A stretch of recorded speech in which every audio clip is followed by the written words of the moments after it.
On today's show, green cars are now the fastest growing segment in the American market. Toyota makes a bold statement with the interior of the new Camry, and why Wall Street is wasting its time with car companies. All that and more coming right up on Autoline Daily.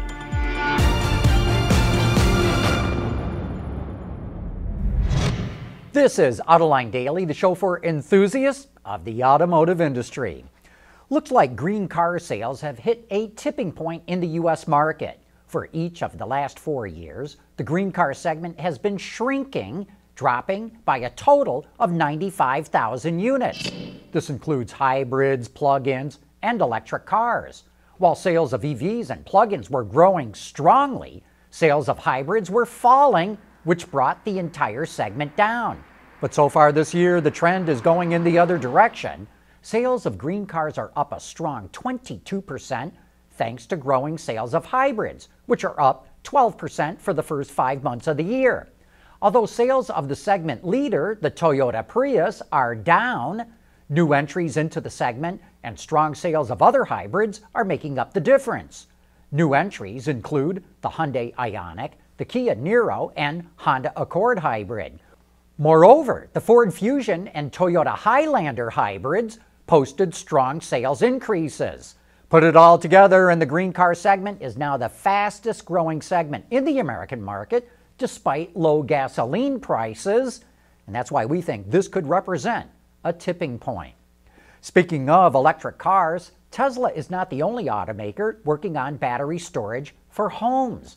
Now Renault will do the same thing. It's teaming up with a UK-based solar power company called PowerVault. Starting this summer, they'll take used EV batteries, no longer suitable for cars, and use them for home storage of electricity generated by solar panels. These used batteries could cut storage costs by 30% to 35%. EV batteries have a life cycle of about 8 to 10 years, but this could extend their life by another 10 years. And if these initial tests are successful, the plans are to roll this out on a large scale. Coming up next, Ford's experimenting with a way to let people use cars on a subscription basis. Autoline Daily is brought to you by Bridgestone Tires, your journey, our passion. Dow Automotive Systems, advanced materials that deliver better results. And by Lear, a global leader in automotive seating and electrical systems. Automakers know that mobility services could represent massive growth, so they're experimenting with different ways of selling services to customers to see what works. This is why Ford Credit, the finance arm of the Ford Motor Company, acquired a company called Canvas last year. It offers short-term, month-to-month vehicle subscriptions that are targeted at younger drivers. The service includes a payment for the car as well as roadside assistance, all the maintenance, and insurance. And that could especially appeal to young drivers who face sky-high insurance rates. You pick the car that you want online and it is delivered to your house. Prices range from $395 a month for a Focus to $535 for an F-150.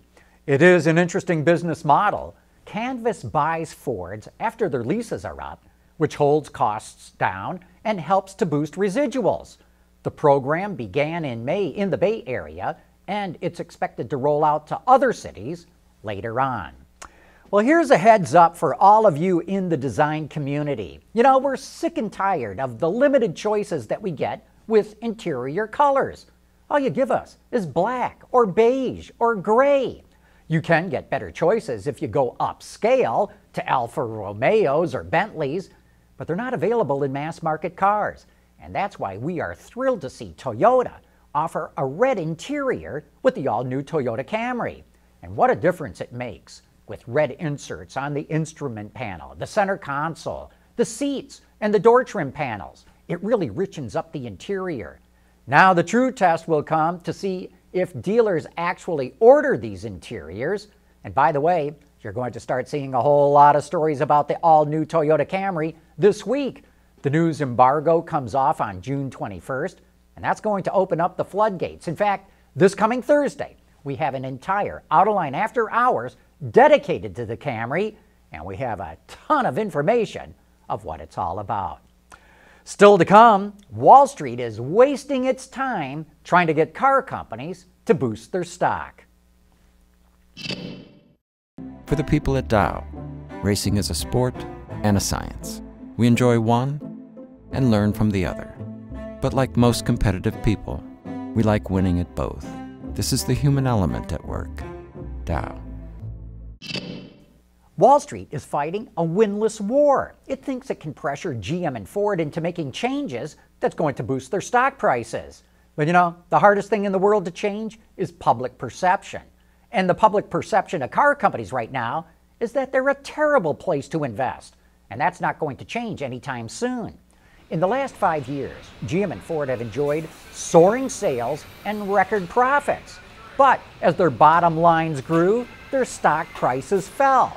And that tells you all you need to know.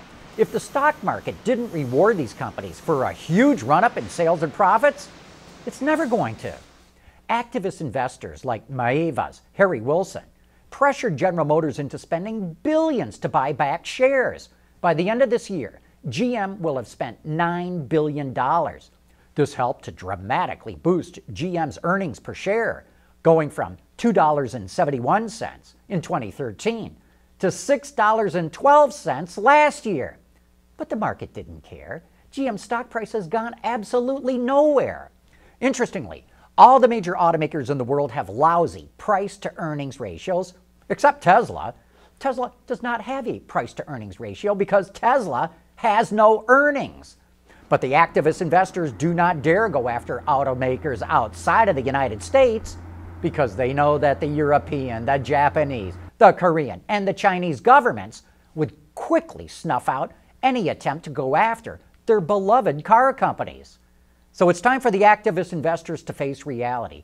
Come on back in a decade or so when today's investments in mobility are hopefully generating big profits. Maybe then the market's psychology will change and investors will come to see car companies as a brilliant sector to invest in. Right now, they're just not buying. Anyway, that's how I see it. As always, we welcome your feedback. Anyway, with that, we wrap up today's show, and thank you for watching.